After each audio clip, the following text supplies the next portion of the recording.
Hello, everyone. Welcome and thank you for joining. I hope you are all fine. Today, we are going to talk about being abandoned or abandoning someone. And for that subject, I have with me my dear friend, Dr. Joe. Hi, Joe. How are you? I am good, Beverly. How are you? Thank you for having me this morning. You're welcome. I'm great. Thanks.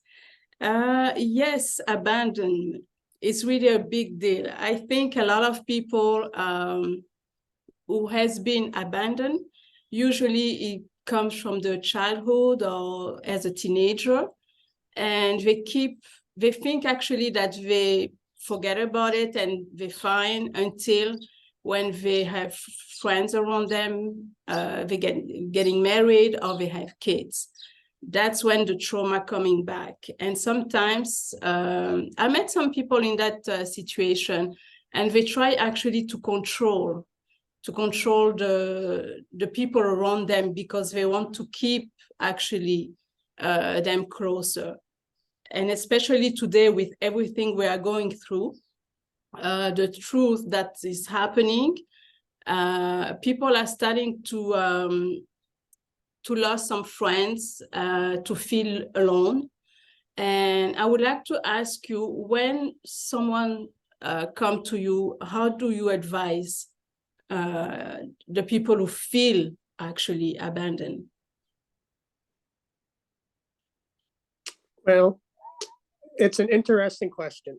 And the way you put it was beautiful. It does go back to our childhood. If you think of everything that we have pretty much set up for ourselves in life,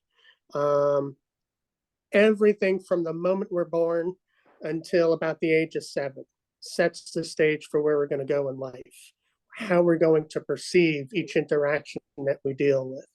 So the abandonment does come into play in a huge set of people. Now, it does show up in our childhood, but you got to look at lessons both ways. One, we could be abandoned and we have to live with that energy, or we could be the teacher and we're going to be the one abandoning somebody else. So it's a two-pronged lesson that we're trying to learn. If we don't get it one way, we're going to actually act it out the other way. Yes. Now, when someone comes to me, I have to find out from them, are they willing to let go of the trauma? For each of us, this is our journey. And, if someone is truly willing to let it go, they're now aware of it and they've labeled it, then we can say, okay, if you're having some difficulty, you got to understand that each person in our lives has their own path. We may want to be with them. We may want to have them with us and to keep them close. But essentially, our journey is ours. Their journey is theirs. And on our planet at the moment, we can't take away someone's free will. So if they are not willing to let go of the abandonment issue, then we're like, okay, what can we do to soften the trauma for you until such time as you're ready to let it go? If they are, we have to get them to realize, all right, those closest to us, if we have done all of our spiritual work, if we have taught people and gotten people used to where our journey is heading, I'd ask people, if we're presented with a portal that opens up for 2 hours and we can get everyone we want to take with us to that portal within a 2-hour time frame, and you get everybody there and they look and they're like, well, wait a minute, how do you know what's on the other side? We don't want to go. At that moment, you're being faced with abandonment. Do you walk through because it's everything you've prepped and believed, and leave those that you love behind because that's their free will? Or do you get a fear and afraid enough that you're going to say, oh, well, I don't want to let you go. Let me let the portal close. Now, the only one that really suffers in that moment is you. That's where abandonment comes in as a trauma, is that we tend to don't not move forward, or we don't take advantage of opportunities because we're afraid of losing those because of the abandonment issue. But, we also at some level know that we don't want to abandon those, that we're leaving behind. And are we really?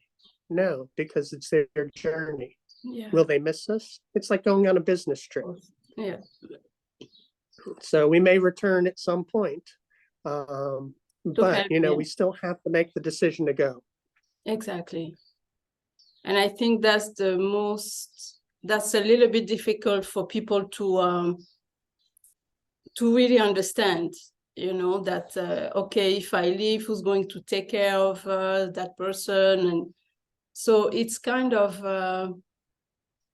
it has to be a spiritual work that the person needs to do to really to understand actually, because otherwise it's gonna take a little bit more time for that person to let it go actually. Exactly. And we're all on different stages of our journey. If you and I are ready and we are given the opportunity, do we say, hey, I love you guys enough? If you aren't ready to go, if your journey, goes in a different direction, you go off to college over here, we'll go on to a higher learning education over here. And at some point, we'll be able to come back together if we remember and we choose to do it. Yeah. So it's a beautiful journey. We have to break it down to say, okay, if you think about it, going to school and your best friend is going to one college and you to another. Yeah. People can understand that one better.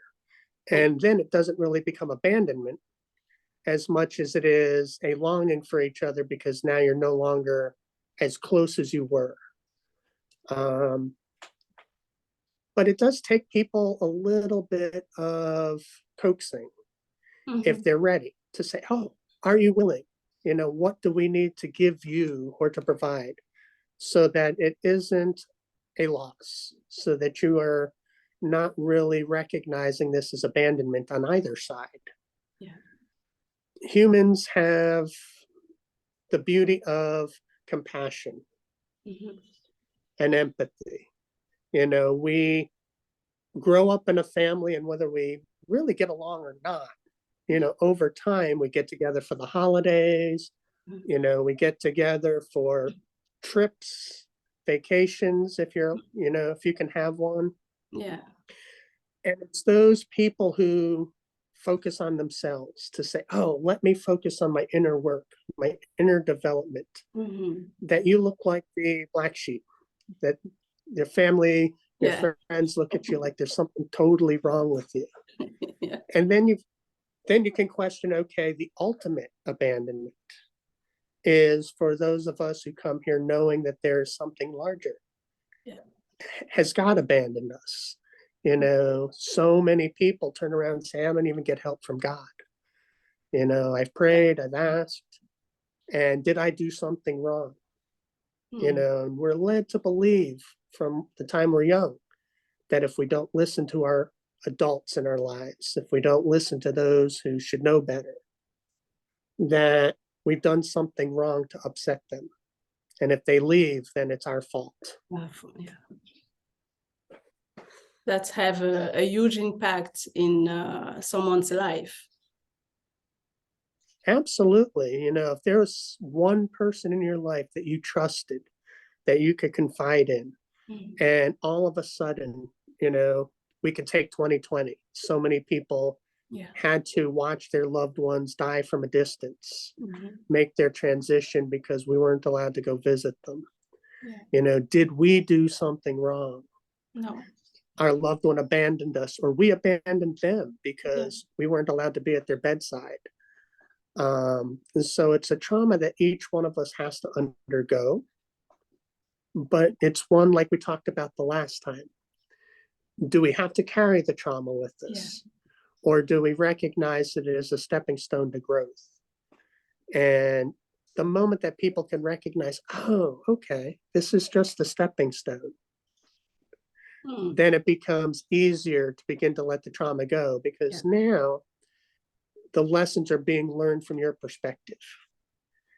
And you can ask everybody around you to make the changes that you're making, to walk down the path that you have chosen to walk. But if they're not willing to look at it and go there with you, that's okay. There's nothing you can do to change them. You know, again, free will. Yeah. But the more that you do your inner work and you change, your vibration shifts and raises. And then you don't even have to do any work on those around you. Just being in their presence changes them for the better. They're recognizing something about you is different. And maybe they want a piece of that. They will follow you. So, you know, we just have to realize that it's not selfish and we're not abandoning people. We just have to take our learning to a different level. We have to step aside and say, oh, I can't be with you guys right now. I've got other things that need to be taken care of first. And be willing to put yourself first. Yeah. Yeah, definitely. And yeah, go ahead. Sorry. I was going to say each person is different. So no matter who comes into my office, whether they get on the table or we sit in a chair and just talk, each time I say, okay, what is it that you need? What is missing that's preventing you from letting this go?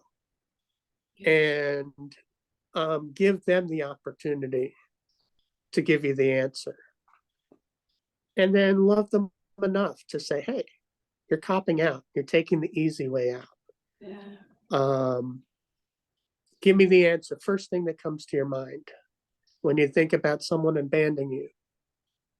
What's the first image that pops up in your head?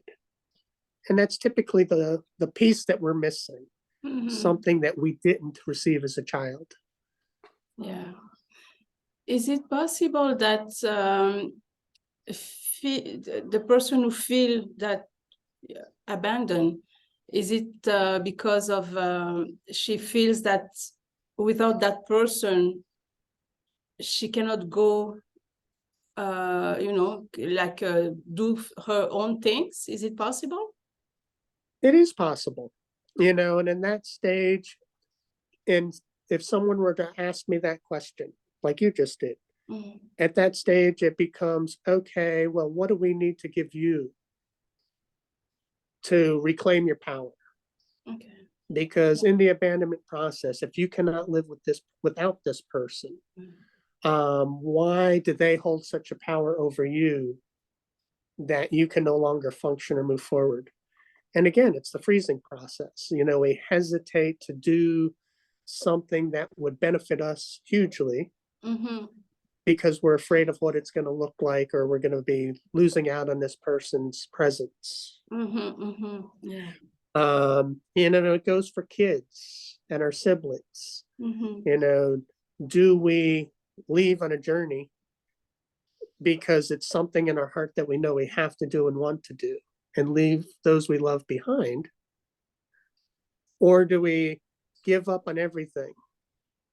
And that's the frozen part of abandonment. You know, it stops us because we think that their lives will be better, and so will ours if we stay behind. But there's always going to be regrets. There's always going to be resentments for what didn't occur. Yeah. And exactly. so it's a fine line, and that's, you know, sort of the journey that we've been on. Yeah. Is trying to uncover all little tentacles that hold us back. And it's not easy, because where is the line? Where is the, you know, actually is really for the person to make the choice for her. And some people have usually make choice, you know, they can take care of everybody around them, but when it comes to themselves, it's kind of harder. Right. And, you know, that's where abandonment trauma comes into play hugely, is that you're afraid of anyone else around you abandoning you again. So you're going to take care of their needs. You're going to take care of their wants and desires and put yourself last. And, do the people around you appreciate it? They take you for granted. Yeah. They may say they appreciate it, but do you feel the heart-centered experience? 99% of the time. It's just something that you do, and it's a thankless choice to make because those around you just don't seem to care.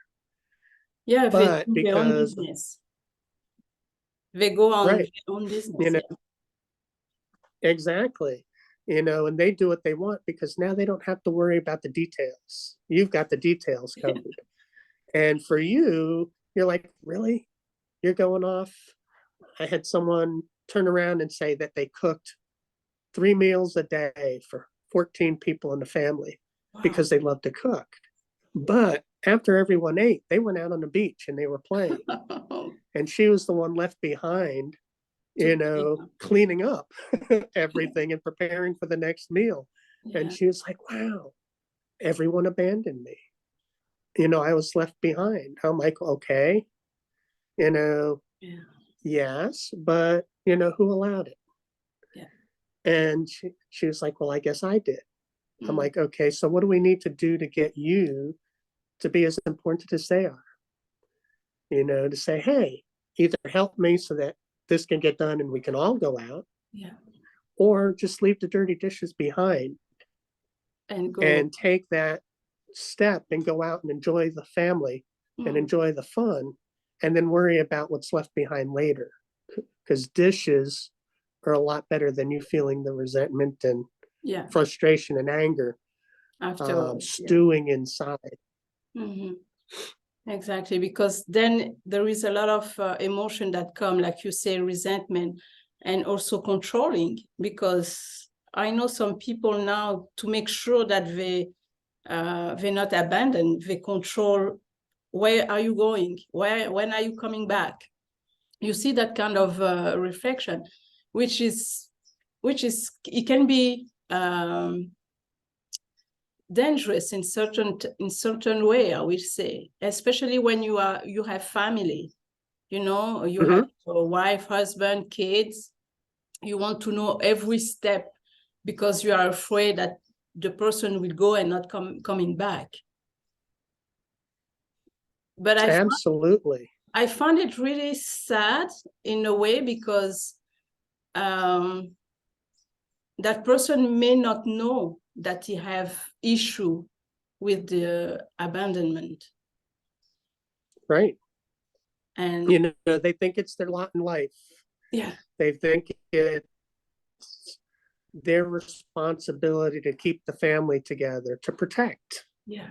And that's the beauty of our journey, is that because you and I are sitting here talking to each other, and we still cannot teleport to go visit each other. There's still stuff on our checklist of life that we have to work through. Yeah. And for those people, they're so mired in the moment. They're so mired in the protective part of their lives with their family that they don't even think about it twice. They don't think about it as being a trauma. They may think that there's something wrong with them because, they're a helicopter mom, they're overbearing and protective. But they can make excuses for that.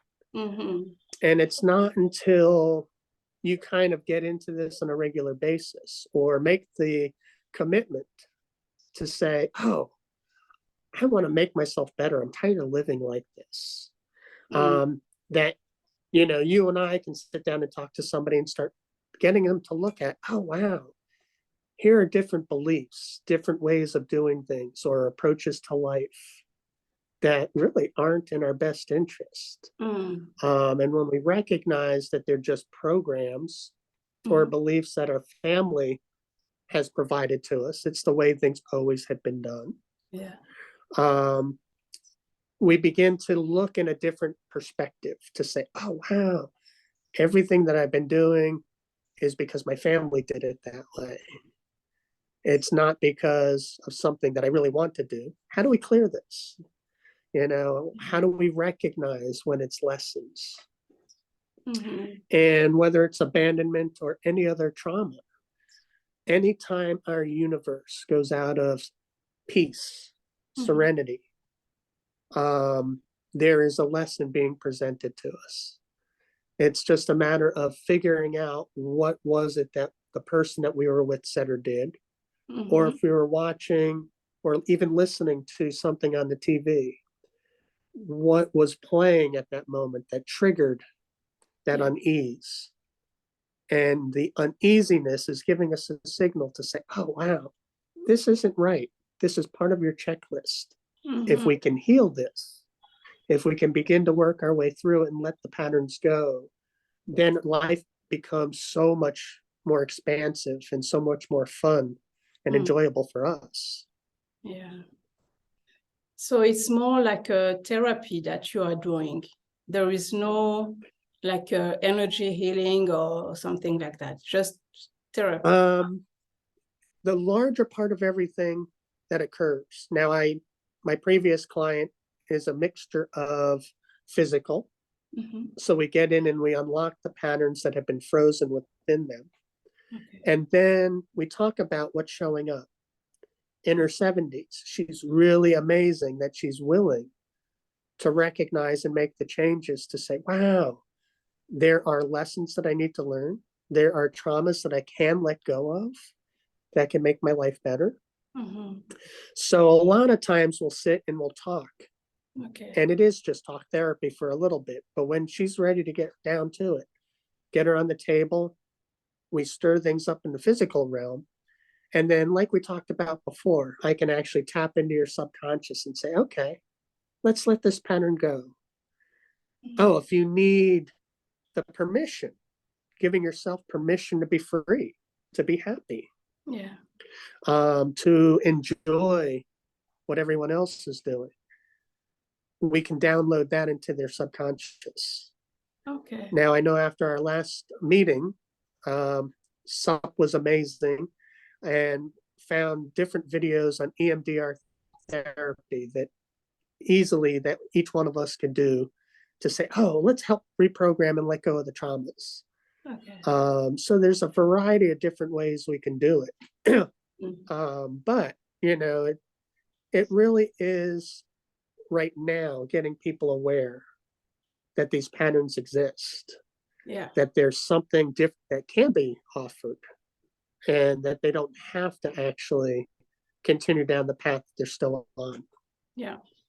It's suffering from when you have tools actually to help you get free of that. Right. Okay. And there are those people that no matter what you do and no matter how much you help, they're going to call everything back because they like their suffering. They love what it provides for them. You know, people do well with sympathy or people feeling sorry for them, or because you're physically incapable, you can get people to do things for you. So in, you know, those instances, you can tell where people come in and say, oh, I want this, so I can tell everybody I'm trying to get better. But then they call it all back because it supports them. And is there a right or wrong? You know, there really isn't. You got to appreciate each person and their decisions that they make on their journey. Exactly. Is there anything that you would like to add about people who feel abandoned or feel that they will abandon someone? Anything that you would like to add after what we just said?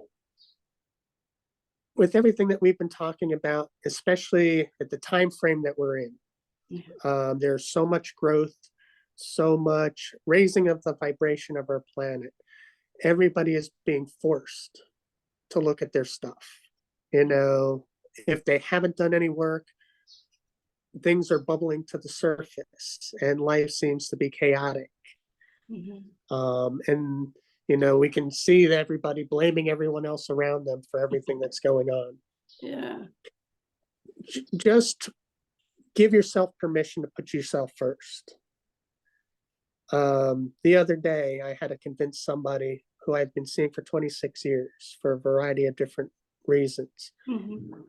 But she came in saying, "Oh, I think I may have been having a heart attack over the weekend." I'm like, "Really? And why are you still here?" And she's like, "Well, I was hoping it would go away and it was just indigestion." And I'm like, "Okay, well, what would you tell your husband if he showed up with these symptoms?" Yeah. She says, "Oh, I'd have his butt in the car and we would be on the way to the hospital in a heartbeat."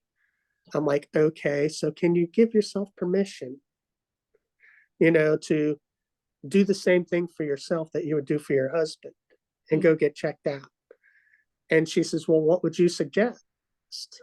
Mm. I said, "I just told you. Do you give yourself permission to go? To go, yeah. Are you important enough?" Each one of us should be as important as the ones we're taking care of. Yeah. And it's not selfish. It's not that we're giving up, or it's not that we are growing and we want to change families. Mm. It's more that we are taking our strength back. We're taking our power back. We're becoming more of who we wanted or who we'd always hoped we would be. Mhm. And for the first time in the history of our planet, we've got an opportunity to do that. So take back your power and recognize that you are just as important as everyone around you, I agree and with that you deserve to be nurtured and taken care of. Mm. I agree with you. Excellent. Yeah. Thank you very much, Joe. Thank you, everyone, for Oh, watching. Thank you you for. are so welcome, Beverly. Thank you for having me today. And I look forward to catching up with you again soon. Yeah, me too. Yeah, very soon. Take care. Bye, everyone. You too. Thanks. Bye, everyone.